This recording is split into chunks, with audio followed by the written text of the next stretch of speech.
Coucou tout le monde, c'est Letty, bienvenue dans la vidéo du mercredi pour tout en colle. Je vous propose aujourd'hui la première réalisation que j'ai faite avec la box de mai. J'ai réalisé un petit album avec toutes les enveloppes. Alors c'est un album qui pourra accueillir aussi bien des photos que servir de petites pochettes de rangement. Vous allez voir ce que je veux dire au fur et à mesure de la réalisation. J'ai d'abord replié tous mes volets d'enveloppes vers l'arrière et je les ai fixés à l'aide de mon escargot de colle Crafters Companion.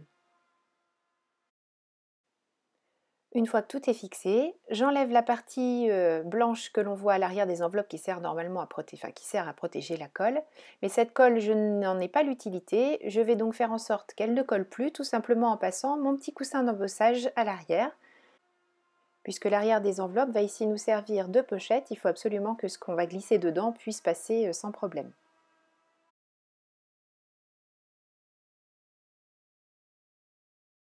Maintenant que mes enveloppes sont prêtes, je vais toutes les coller les unes au-dessus des autres. Je me sers des repères qui sont sur mon tapis de coupe. Je mets de la colle sur mon enveloppe. Là, je mets de la colle sur l'enveloppe que je pose, mais après, je vais poser la colle sur l'enveloppe qui est déjà en place, tout simplement pour éviter de salir voilà, ma plaque de coupe. Et je me sers des repères pour laisser un vide de 3 cm en haut, de manière à ce qu'il y ait le même écart entre chacune des enveloppes.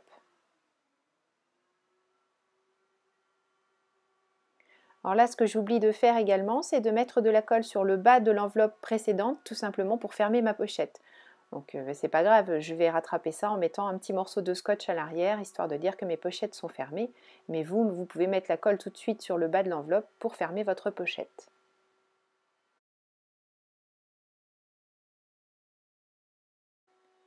Je vais commencer à réaliser la couverture. Pour ça, je prends le stone paper qui est dans votre box. J'installe mes enveloppes, je fais un pli le long du bord droit de ces enveloppes.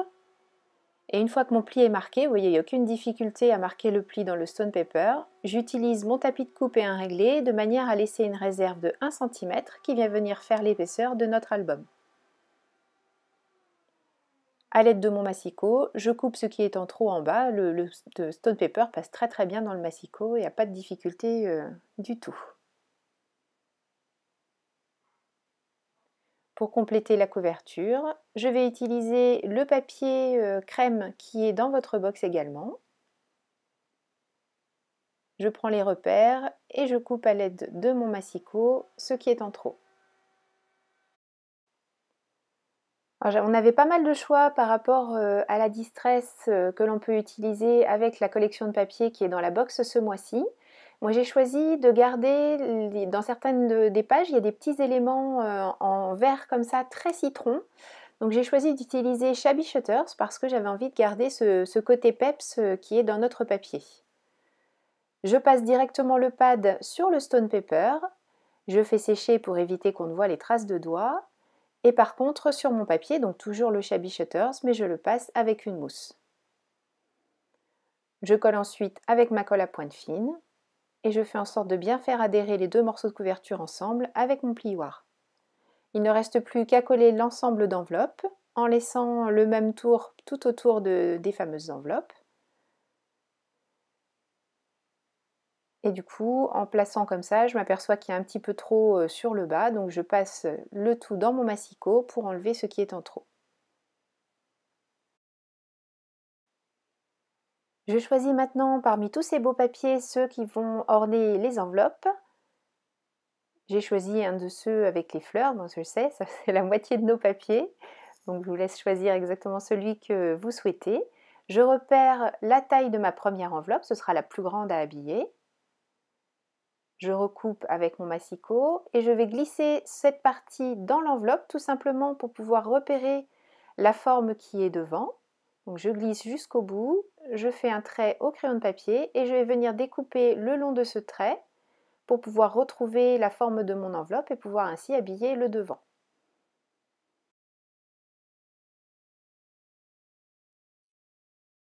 Voilà, on ajuste tout ça et c'est ce qui va me servir de gabarit pour faire tous les habillages d'enveloppe au-dessus. Et je viendrai également mettre un rectangle de papier à l'intérieur pour pouvoir habiller le passage. Et vous allez voir que je vais alterner, en fait, tous les intérieurs seront en gris.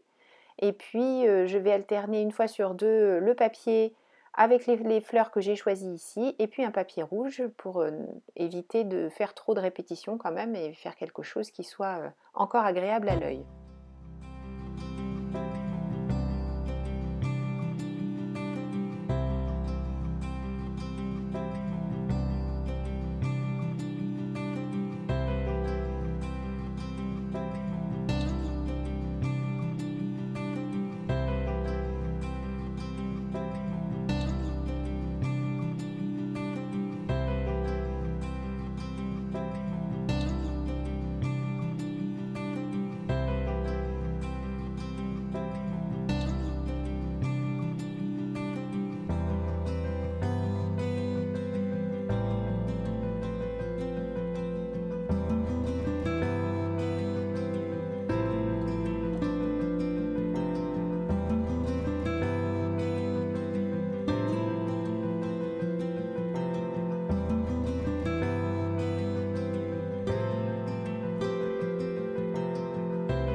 Maintenant que tout est collé à l'intérieur, je peux passer à la déco de la couverture.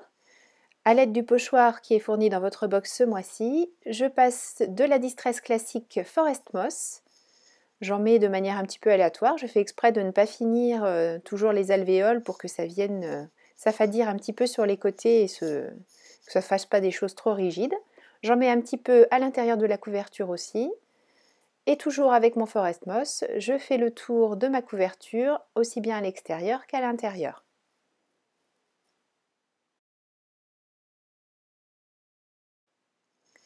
Sur le devant, j'ai choisi de coller toute une série d'étiquettes. En fait, j'ai pris un des papiers sur lequel on a les étiquettes et je les ai toutes découpées. Je crois que je vais toutes les utiliser d'ailleurs. Je les place sur ma couverture en laissant bien au centre celle qui sera pour moi la principale, celle que je tiens ici. Et je viens ensuite coller toutes les autres, enfin les assembler toujours bien virtuellement pour le moment. Donc voilà, il y en a deux que je n'utilise pas, ça faisait beaucoup quand même. Je vais rajouter le petit nœud en feutrine. J'hésite à mettre les petits boutons et puis finalement ce sera pour une autre création. Et je vais mettre une découpe bois qui dit jour après jour. Je laisse tout en place, sauf la découpe bois, pour l'instant j'en ai pas besoin, et le petit nœud non plus, on le collera plus tard. Et sans déplacer, en fait, je vais mettre des petits points de colle ici et là, tout simplement pour garder cet agencement. Et une fois que tous les petits papiers seront collés les uns avec les autres, je pourrai retourner l'ensemble, mettre de la colle sur le tout pour le fixer sur ma couverture. Parce que ça m'évite, on peut aussi prendre une photo de ce qu'on a choisi de réaliser pour venir faire la même chose après, mais là c'était encore plus simple de faire comme ça.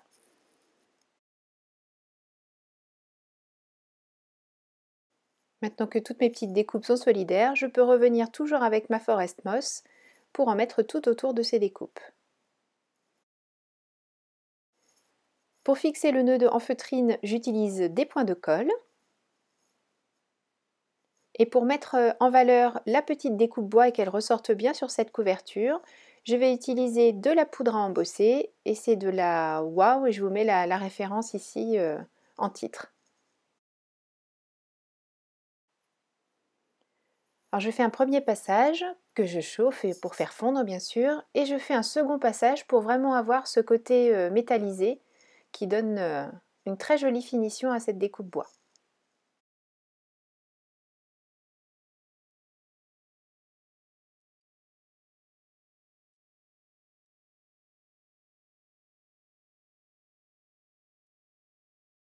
Il ne me reste plus qu'à la coller avec la pointe fine, avec la colle à pointe fine toujours. Et à l'intérieur, vous allez voir que sur le côté gauche, j'ai rajouté une pochette, tout simplement un des papiers que j'ai découpé pour faire la hauteur de ma pochette. J'ai habillé le haut de cette pochette avec une chute du papier que j'ai utilisé sur la droite. Et j'ai rajouté deux petites bandes rouges, toujours des chutes de papier utilisées, pour pouvoir glisser un tag. Là, c'est la chute du papier Maya. Et le petit rond pour faire le yé, c'est aussi le même papier que sur les pochettes. À l'intérieur, avec la Distress Oxide cette fois-ci Forest Moss, je vais tamponner le tampon de la box qui dit « Je pense à toi ».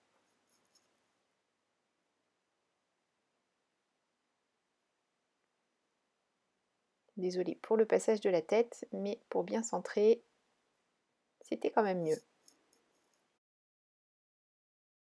Voilà, cet album est maintenant terminé. J'espère que ça vous a plu. Donc moi, je compte m'en servir pour ranger en fait toutes les ATC que j'ai récoltées ici ou là, faire en sorte de les mettre ensemble. Donc on a quand même beaucoup de pochettes dans ce petit album. J'espère que ça vous a donné des idées pour utiliser cette magnifique box de mai. Je vous donne rendez-vous la semaine prochaine pour ma deuxième réalisation avec cette box. D'ici là, prenez bien soin de vous. Bon scrap et à la semaine prochaine. Gros bisous. Bye bye.